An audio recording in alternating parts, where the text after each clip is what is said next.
Good morning, সবাই কেমন আছেন? মা ও প্রকৃতি চ্যানেলে আপনাদের সবাইকে স্বাগত জানিয়ে আজকে একটা নতুন ব্লগ ভিডিও নিয়ে আপনাদের সামনে হাজির হয়েছি। আজকের ব্লগটা আমি খুব সকাল থেকে শুরু করেছি। হাজব্যান্ডের খাবার গুছিয়ে দিলাম, হাজব্যান্ড অফিসে চলে গেল। এখন মেয়ের জন্য খাবার রান্না করে নিয়ে আসলাম। মেয়ের জন্য রান্না করেছিলাম স্যুপ, যেটা গাজর আর ডিম ছিল মেন উপকরণ। এর সাথে একটু হোমমেড সেরিলাক, 1 চামচ বাদাম গুঁড়া আর একটু লবণ ছিল। কেউ মিষ্টি করতে চাইলে এর সাথে মধু ব্যবহার করতে পারেন, আমি অবশ্য দেইনি। তারপর বাসায় ডিম আনা ছিল, 1 ডজন ডিমকে আমি খুব ভালো করে পরিষ্কার করে ধুয়ে জল ঝরাতে দিয়ে রাখছি। আপনারা যারা আমার ভিডিওটা দেখছেন তারা অবশ্যই একটা লাইক করে আমার ভিডিওটা দেখবেন, যাতে আরও মানুষের কাছে আমার ভিডিওটা পৌঁছে যায়।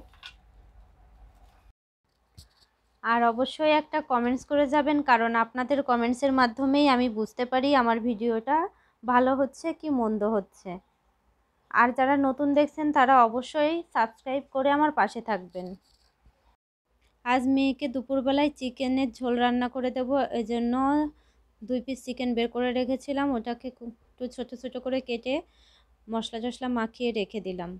তারপর ডিমগুলো শুকিয়ে গেছে দেখে এখন আমি নর্মাল ফ্রিজের ডিমের ট্রেতে এগুলোকে সাজিয়ে রাখছি। আমার বাসায় প্রতিদিনই ডিম লাগে, কারণ মেয়েকে প্রতিদিন একটু করে ডিম দেওয়ার চেষ্টা করি আর আমি নিজেও খাই। আমি আমার বাচ্চাকে খুব বেশি যে দামি দামি জিনিস সবসময় খাওয়াই এরকমটা না। বাসাতেই আমরা যা যা খাই তার ভেতর থেকেই আমি ওকে ঠিকঠাক মতো প্রোটিনটা, শর্করাটা আমি দেওয়ার চেষ্টা করি। যেমন ডিম তো প্রতিদিন দেওয়ার চেষ্টাই করি, আর মাছও দেই। মাছ যেদিন মানে ডিম প্রতিদিনই খাই, আর মাছ মাংস যেদিন যা হয় সেদিন সেটাইও খায়। মাঝে মধ্যে ওকে আলাদা করেও চিকেন রান্না করে দেই। আর এই যে আমার পাঁচফোড়ন শেষ হয়ে গিয়েছিল, এজন্য পাঁচফোড়নগুলো আমি বানিয়ে নিচ্ছি আবার। আর পাঁচফোড়ন বানাতে যত উপকরণগুলো লাগে এগুলো আমি একবারে একটু বেশি করে কিনে রোদ্রে শুকিয়ে আমার বাসায় রেখে দিই। তারপর সময় সুযোগ মতো অল্প অল্প করে মিশিয়ে নিই, কারণ একসাথে বেশি মিশিয়ে রাখলে আবার ঘ্রাণটাও একটু অন্যরকম হয়ে যায়, এ কারণে।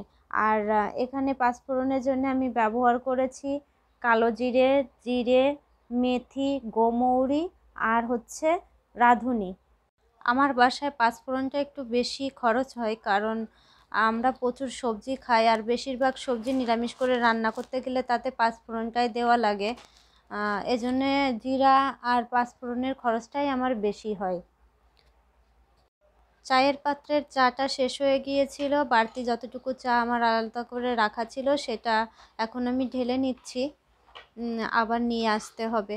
আমি সব জিনিসই একটু মানে বেশি করে এনে ঘরে রেখে দেই, যাতে মানে মুছোমুছি সময়ে আমাকে বলতে না হয়। যেমন ধরেন এই যে চা এটুকু আমি ঢেলে রাখলাম, এরপরেই আমি চাটা আবার আনিয়ে ঘরে রাখবো, যাতে মানে একদম ফুরিয়ে না যায়। আর একদম ফুরিয়ে গেলে মানে মাথায় টেনশান থাকে, এই আনতে হবে, আর এটাতে একটু রিলিফ পাওয়া যায়।